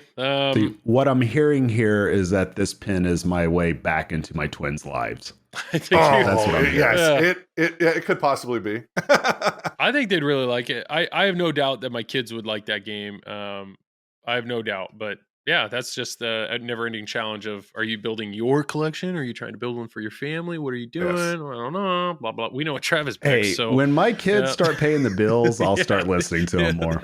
Yeah. So yeah, Scooby's, I'm glad that Scooby it seems like it's it's continuing to get better, which is cool because I think some of the issues that I had, at least with Halloween and Ultraman, were things they really can't fix. Mm-hmm. So it just kept going. But I mean, I know I played a version at what was it, Cleepin, that actually played really well, or it was Cincinnati, one of those. So I do know that there are games out there that you can tweak and really well, and that's what I think. Like we talked at Zach's, I think when we were there for the awards, we had talked about that, about how you kind of hated that center round. I was like, mine shoots perfect. Like, and I guess that's that can definitely affect your thoughts on it, and if you can't really exploit, you're just like, I give up, I'm done. 100%. There's so many. I mean, Stern even has games where I was about to say, it's not just spooky. No, it's like the same thing. Yeah. The same thing happened with Avengers and the Captain Marvel ramp, to where people had to make a lot of adjustments to it. So, and then same thing happens with the Rush loop. If it doesn't register, there's a lot of people that are upset about that, and there had to be aftermarket mods for that. So yeah, it's not just a spooky thing. It's definitely it happens across the board, but. Sure. You guys did hit the nail on the head earlier. What I really like about Spooky is that they are responsive to critiques. They are responsive to feedback. And I think that's a sign of a company that's going the right direction when they're able to do that, and they're able to pivot like that, and they're able to just kind of, it's almost like a live service game nearly, to where they're able to make those changes that appeases the customer base, that, to flesh out the product a little bit more, the item a little bit more. So I think that's definitely a good thing on their part. Sure. I think they're always progressing. I think everything they do, they're getting better and better with every single game. Like, I think build quality, like I never had a problem with my Halloween. I got real lucky with my Halloween, I guess, because I know there was just certain fitment issues and different things that would go on. Nothing major with people, but there were still just issues that they had. Maybe more a little bit of quality control stuff, but as far as I know, Spooky was very quick to remedy those and help people. But with this, like, I haven't really heard too many people, other than maybe some lighting issues with the topper. Like, I don't think that there's really been any big problems that I've heard people complain about with this. I think build quality is a lot better, and they've kind of focused on that with this game. Good on them. And I know it's a whole new board set in there, and people are like, what do you mean? So I haven't heard any issues with that. So it sounds like sounds like things are heading in the right direction, which is awesome. So we'll continue to watch that. And pretty much everybody else is kind of we're in a waiting game, which is surprising. American Pinball with Galactic Tank Force. I didn't expect us to be in a waiting game, but it just doesn't seem like there are many out there. A bunch on location. I mean, they've had to make some fixes. Apparently, they had magnetized balls, which is one of the reasons the lock wasn't working. They've worked on the tank. I don't know. I was so on the hype train for that, just because I love the thought of it. I still love the way the game looks, but I don't know. I don't know where they go from here. I hope.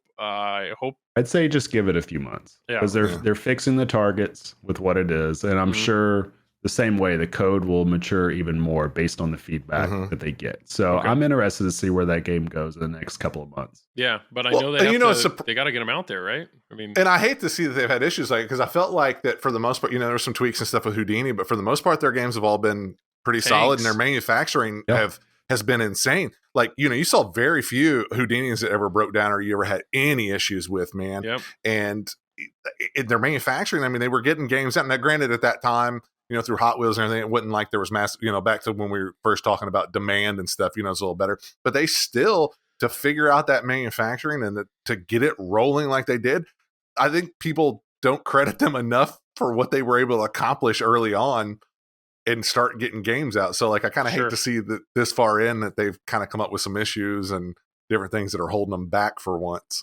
Yeah.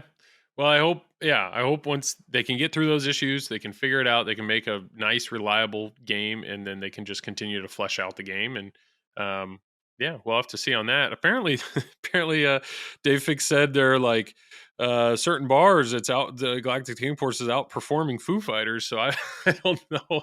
I don't know what bar that is, but yeah, we'll see on that. So that's American. What else we got? Haggis is still chugging right along. Apparently, they're supposed to announce their next game sometime soon, which is interesting because I think they still have a lot of Fathoms left. I could be wrong on that. What else? Oh, there's Punny Factory. We had mentioned that. Hexa, we mentioned that. Pinball Brothers with Queen. Dutch Pinball still making Big Lebowski. I mean, everybody else. CGC. I'll tell you, I'm waiting for an SE Plus. It's weird. I don't like this waiting game, but at the same time, I can't feel bad because there are LE buyers that have been waiting a year and a half, and still, I think we're in the 700s out of 1,250. I think it's 1,250, or maybe it's 1,500. They got a lot. They got a lot more to go.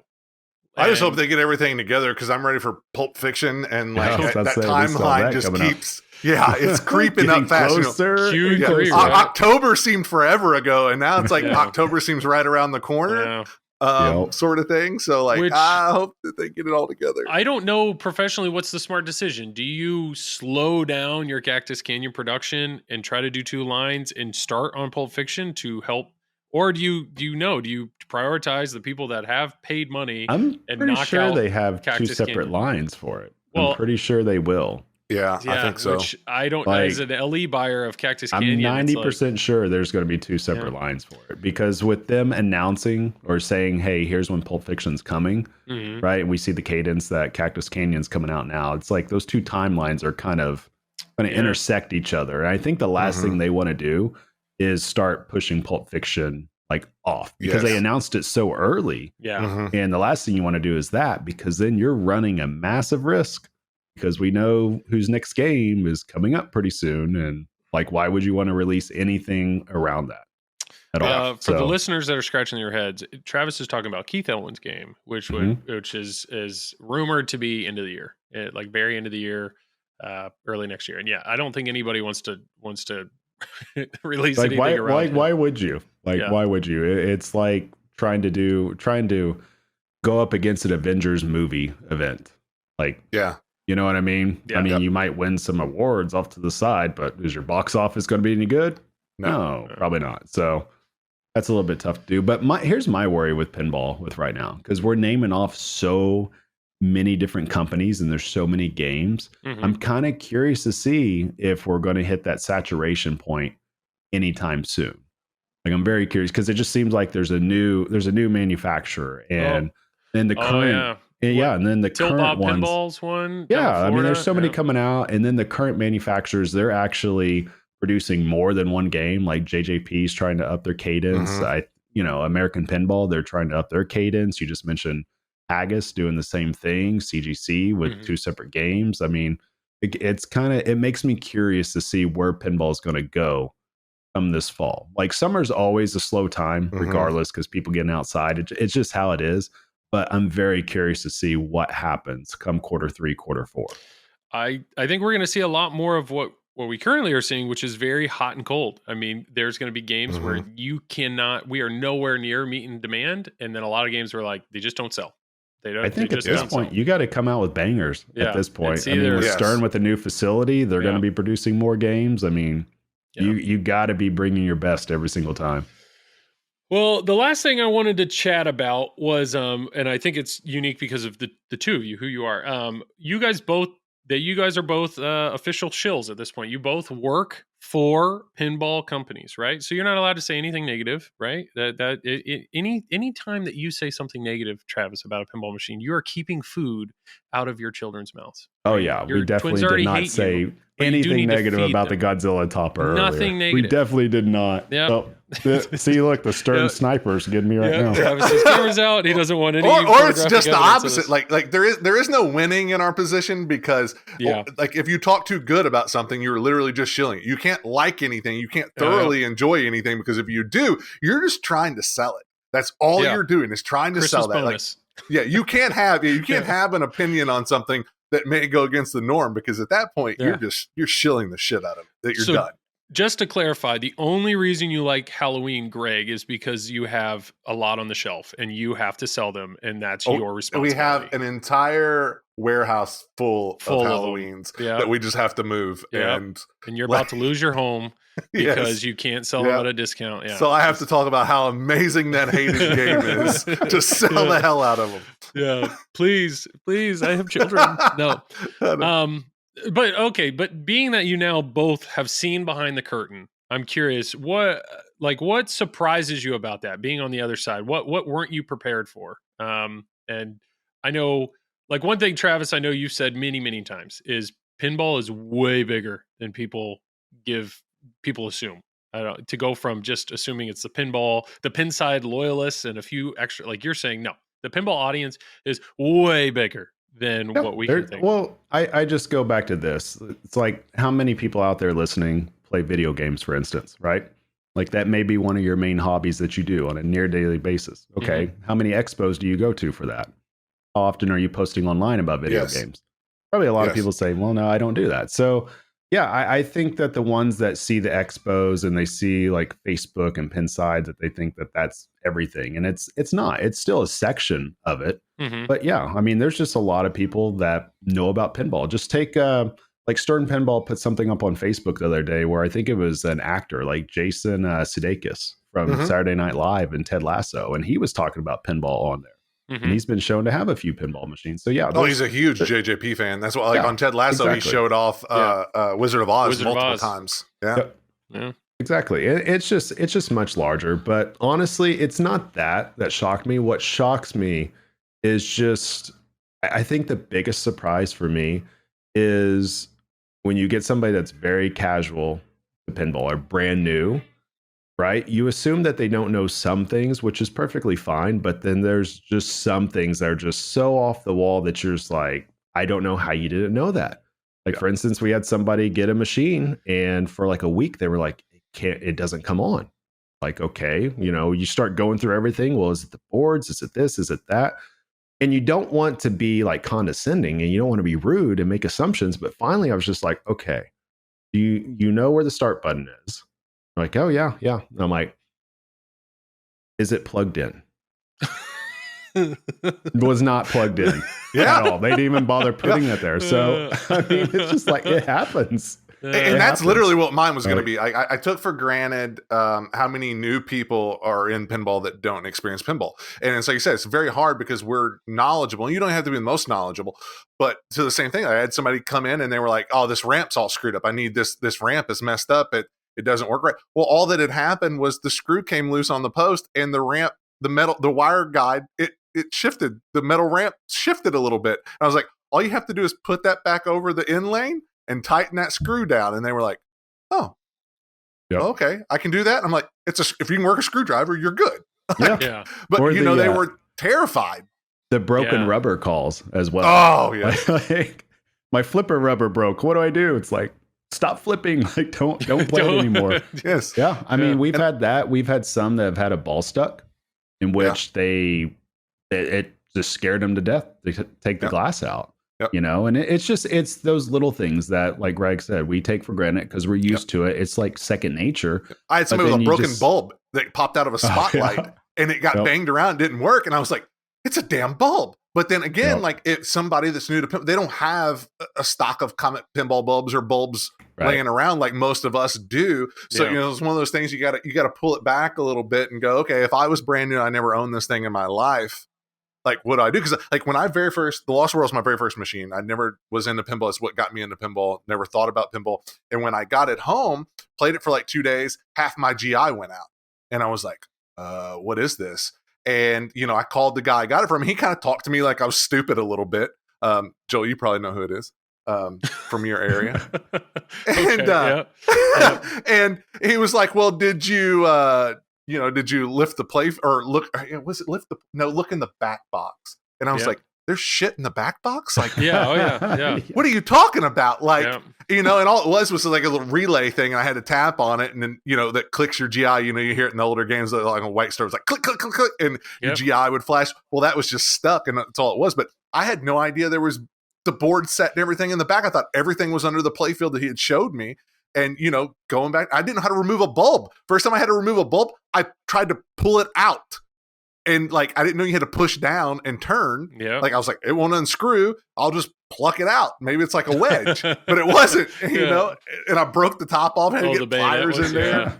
So, yeah, you go back to those days. Like, you just got to think, you know, put yourself in their shoes again back when we all started. But it's fascinating. I remember when I bought I bought an Avatar pinball machine, and that was the first like real pinball. It was actually I had bought one other one, but it was anyways, that was the first one I really bought. And I show up there and this family had owned it for years, and I remember thinking, I'd read everything online. What do you do when you're buying your game? And they're like, well, check the boards on the back. And I remember getting there and I'm like, crap, how do I get the back glass off? And here I am. I literally pull up my phone and I YouTube like pinball back glass removal. And I was, oh, okay. And then the lockdown bar, though, that they showed in that video had the lever, but this was a stern that had the latches. So I'm like, remove stern lockdown bar, like Googling that. And so I take that off and then slide the glass off. And they're like, I didn't know you could do that, you know? And then I get the key out and take the back. They're like, whoa, you know, they're blown away. It's like, this has been here in your house for 4 years. No idea. And I get that. So you two of you guys deal with that every day. We've had people call that literally they've left their game off for over a year because it has a ball stuck and they didn't know how to remove the glass.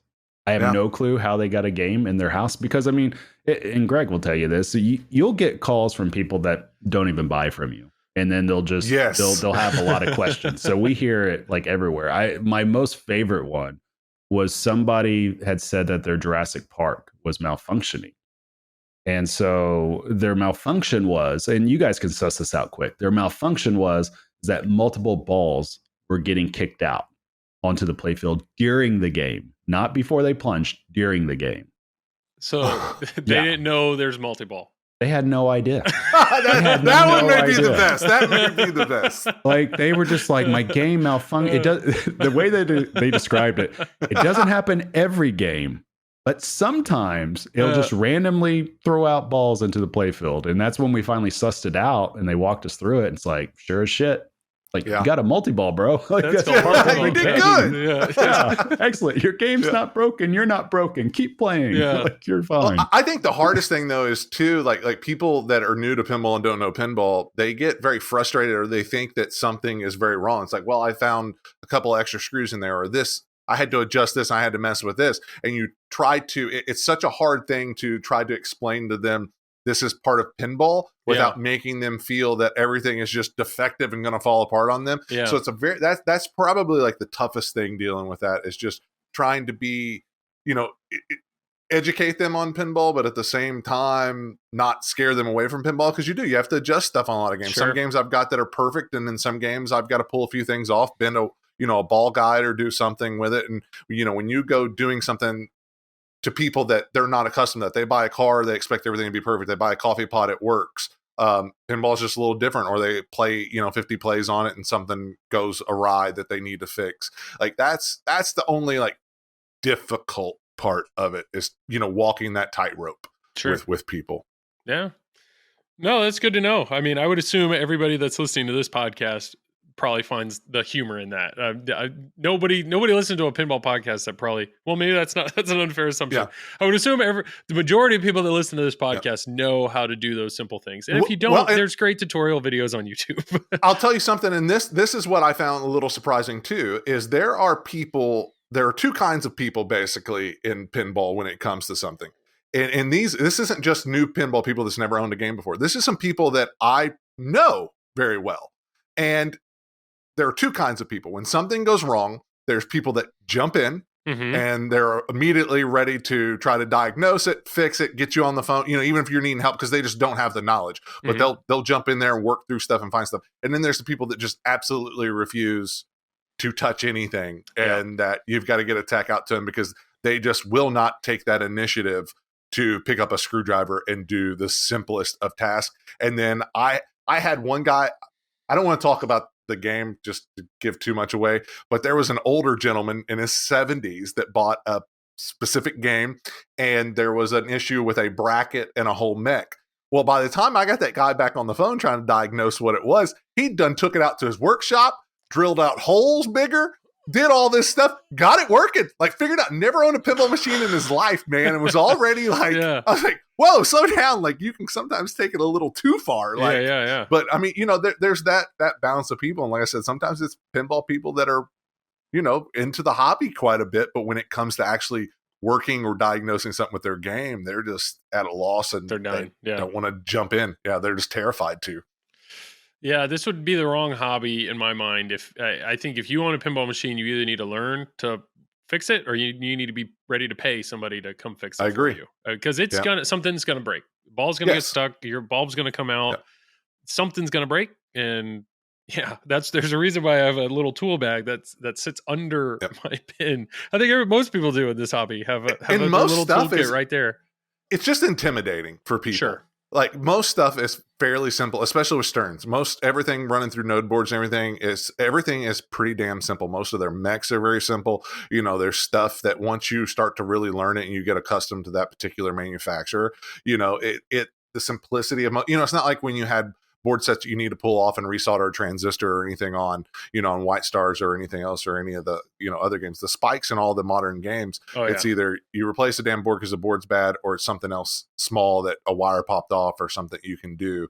I don't know. I'm not terrified. I mean, I guess because I've done most of that for so long, but it's simpler than people think. A Stern game, you're going to be grabbing a screwdriver before you grab a soldering anything. iron. Yeah. A lot of the older games, I agree. It was like switch nut's working. Yep. That old wire, because it's 30 plus years or whatever it is, popped off. Like soldering iron is normally involved, but a newer game, it's going to be a screwdriver. With most optos and everything else, there's all Molex going to most things. So it's like, you just unplug that.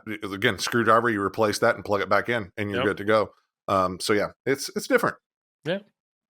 Well, cool. Well, I think that's, I don't know. Was there anything else you guys wanted to mention or talk or no? I mean, we could go on a full soapbox dealing with the difficult customers if you want us to, but we probably got to keep that one private. Yeah, that's fair. That's fair. Yeah, I do software support for a living, so it's definitely, there's a lot of that similarity of just did you try clicking that? Did you try restarting that? Did you try this? And then the others where they're like, and it's just like, can you just we can. Well, and sometimes like because Travis, I don't know if you like for whatever reason, I still can't explain it. Sometimes just reseating a connection, like unplug it, plug it back in, works. And it's probably like a 30% chance that it's going to work. And to tell people that, they think you're ridiculous. Yeah. Or, you got to switch this going off somewhere in opto. And you say, okay, I need you to bang around on the playfield. Take your fist, hit the playfield, see what switch. And why am I hitting they will talk to you like you're just the dumbest person in the world because it's so simple. And I think they expect something more. And so, most things are pretty damn simple. We can diagnose it pretty quick. Just bear with me. You just got to remind them what they did with their Nintendos when they were kids. Yeah. We all blew in the cartridge. I'm like, it's basically the equivalent to that at this point. Well, speaking of plugging things in, we should probably wrap it up and go ahead and do plugs. So, Greg, feel free. Plug away whatever you got. Go for it. Yeah. Visit Flipping Out Pinball, flip, letter N, outpinball.com. Check out me and Zach on Straight Down the Middle. We're on YouTube. Our Facebook, we do a little bit on, but mainly YouTube. We got a couple of episodes that should be coming out soon. I think we're recording some fresh stuff next week. So that's always exciting and fun. Get a little bit of stuff off my chest and talk about some games even further. Yeah, even after you guys. And then we might have some other big new things coming up that we can't talk about yet. Awesome. That rubber band collector, right? That's the big rubber band ball. Yeah. And for the this incredibly small demographic that we have, if you live in Southern Indiana, reach out to Zach and reach out to Greg and work with him on buying or selling a house, right? Isn't that definitely. Yes. He's a realtor. If you're in the area. Hey, I've sold and bought a lot of pinball people, and I give great pinball gifts. Just ask anybody. I gave a guy a Hobbit playfield one time that bought a house for me. Like, I give amazing closing gifts to my pinball friends. So not to talk it up too much, but it's I'm pretty generous to my pinball friends when they buy a house. But I'm assuming you're only licensed in Indiana, or is that? Yeah, in Indiana. Yeah, Indiana. But I've got great referrals in Kentucky. So if you're in Kentucky, there we go. All right, awesome. Well, Greg, thank you so much for being on, man. Thank you guys for having me, man. It was a great time. I knew you wanted to talk about tournaments, and I'm sorry you couldn't. Yeah. I know I'm disappointed now. Travis, plug away, man. Yeah, you guys can find me right here on the Triple Drain Pinball Podcast with Greg Bone and Tom Graff. Yeah. And we've replaced Joel. Congrats, Joel. Yeah. He was just too mean. He's got a good beard. He could do it. Yeah. He does. Has an excellent beard. Yeah. I'm Joel. I do the Flipping Out stream every Wednesday night from 10 to midnight Eastern Standard Time. Check us out there. Otherwise, we sold some lunch boxes. So Zazzle.com, if you check that out and go to Triple Drain, we actually sold some lunch boxes. Somebody bought a golf towel. I'm just saying.